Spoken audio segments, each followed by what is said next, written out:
pertama adalah mengenai Art Nouveau. Art Nouveau yaitu gaya seni baru dalam lingkup seni rupa modern. Disebut sebagai gaya seni baru karena gaya visual dasar bentuknya tidak terinspirasi dari gaya era klasik Yunani kuno. Gaya Art Nouveau memiliki kesan dekoratif organis dengan menggunakan bentuk alami tumbuhan dan dominan garis melengkung serta kesan meliuk. Gaya Art Nouveau marak pada akhir abad 19, tepatnya di Eropa dan Amerika pada tahun 1819 hingga sampai pada tahun 1914 menjelang Perang Dunia Pertama. Sebutan Art Nouveau diambil dari nama sebuah galeri, Maison des Arts Nouveaux, Paris, 1895. Dalam perkembangannya, Art Nouveau menyebar dengan nama yang berbeda. Di Inggris, Art Nouveau dikenal dengan Liberty. Pada abad 19 terdapat seniman bernama William Morris beserta karya wallpaper dengan gaya Art Nouveau khas era revolusi industri. Lalu di Perancis disebut dengan style moderne yang berkembang pada 1895 dan mencapai puncaknya pada pameran internasional Paris 1900. Lalu di Austria terdapat seniman bernama Gustav Klimt pada 1888 hingga 1908. Juga di Jerman dengan sebutan Jugendstil berkembang pada 1895 hingga 1900. Selanjutnya di Spanyol pada 1878 yang didominasi oleh arsitektur gaya gotik, serta di Amerika dengan ciri khas karya desain mangkuk dan vas dengan menggunakan motif natural. Art Nouveau menemukan ekspresi dalam banyak bentuk seni, yaitu arsitektur, desain interior, mebel, poster, kaca, tembikar, tekstil, dan ilustrasi buku. Art Nouveau arsitektur memanfaatkan banyak teknologi inovasi akhir pada abad 19, utamanya penggunaan besi terbuka dan besar, potongan yang berbentuk tidak teratur dari kaca untuk arsitektur.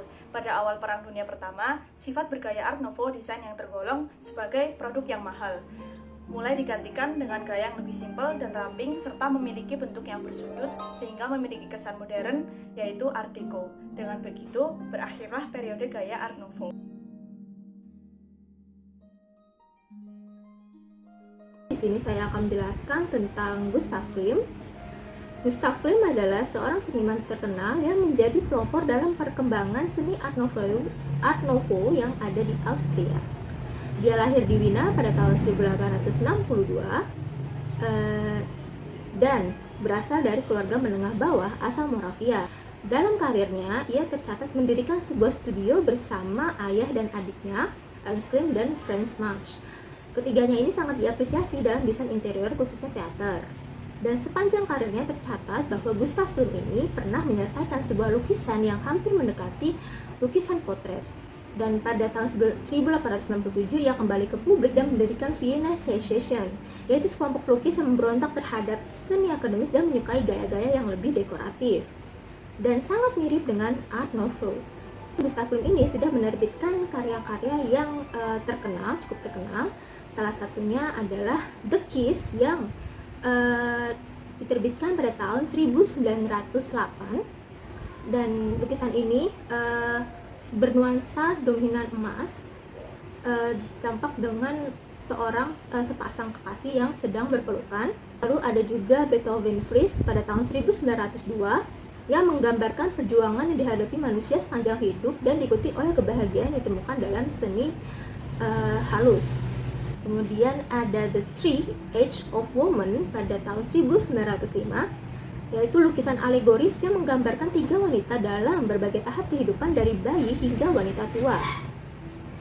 Bila dirangkum, ciri-ciri dari gaya Gustav Klimt ini seperti disebutkan tadi, yaitu bersifat simbolis, nuansanya emas, dan dominan menggunakan bentuk wanita.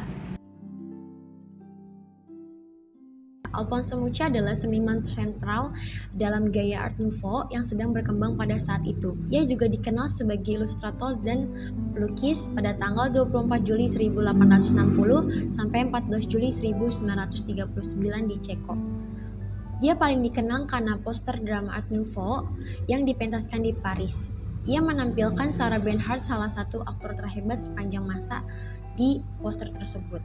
Di akhir karirnya, ia menciptakan 20 lukisan monumental yang dikenal sebagai self-epic, yang menggambarkan sejarah orang Slavia. Sukses sebagai perancang poster untuk Sarah Bernhardt membawa Alphonse Mucha banyak komisi ilustrasi lainnya. Salah satunya ia menciptakan berbagai macam poster iklan untuk makanan, bayi, hingga sepeda. Ia juga memberikan ilustrasi sampul untuk majalah La Plume, sebuah seni dan sastra terkenal yang diterbitkan di Paris pada saat itu. Gayanya menampilkan wanita dalam lingkungan alam yang mewah, yang sering terbungkus bunga dan bentuk organik lainnya. Alphonse Mucha memiliki ciri khas karya, yaitu dengan motif bunga, yang menjadi atribut yang sering digunakan dari lukisan modern. Dengan adanya warna-warni pastel, garis-garis eksotis, seolah-olah mengulangi gambar seorang wanita cantik di latar depan dengan rambut panjangnya yang tidak realistis. Karya-karya Alphonse Mucha memiliki simbol pengulangan yang tak berujung, sirkulasi, dan juga menciptakan sebuah simbol feminim.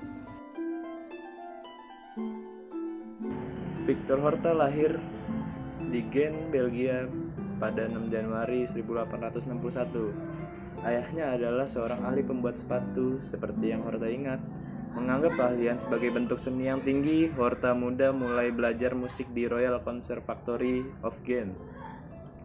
Dia dikeluarkan karena perilaku yang buruk dan pergi untuk belajar di Royal Academy of Fine Art di Gent. Ketika dia berusia 17 tahun, dia pindah ke Paris dan menemukan pekerjaan dengan arsitek dan desainer Jules Dubois. Victor Horta adalah seorang arsitek dan desainer Belgia dan salah satu pendiri gerakan Art Nouveau. Hotel Tassel miliknya di Brussels dibangun pada tahun 1892 sampai 1893. Sering dianggap sebagai rumah Art Nouveau pertama. Bentuk tumbuhan bergaya melengkung yang digunakan Horta mengaruhi banyak orang lain, termasuk arsitek Hector Guimard yang menggunakannya di rumah pertama yang ia rancang di Paris dan di pintu masuk yang ia rancang untuk Metro Paris. Dia juga dianggap sebagai pelopor arsitektur modern untuk denah lantai terbuka dan menggunakan inovatifnya dari besi, baja, dan kaca.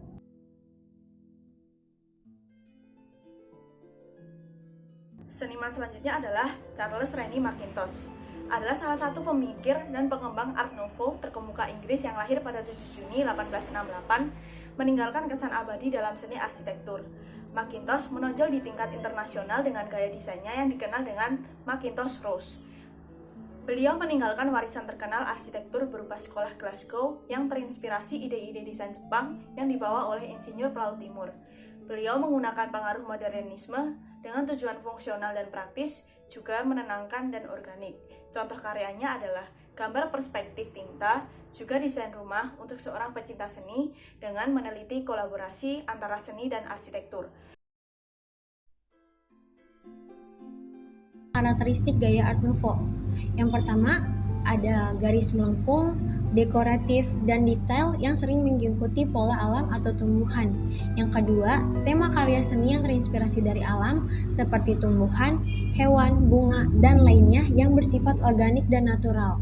Yang ketiga, menggunakan bahan baku yang tidak biasa atau langka seperti kaca khusus, kayu langka, sampai tanduk binatang. Yang keempat, produk dan hasil karya seni yang estetis dan berfungsi dengan baik. Yang kelima, figur atau subjek feminim. Mayoritas karya-karya Art Nouveau, baik itu untuk lukisan ataupun poster, selalu menggambarkan subjek perempuan yang dikelilingi oleh tumbuhan subur dan menggunakan unsur sensualitas sebagai daya tarik karya-karya tersebut.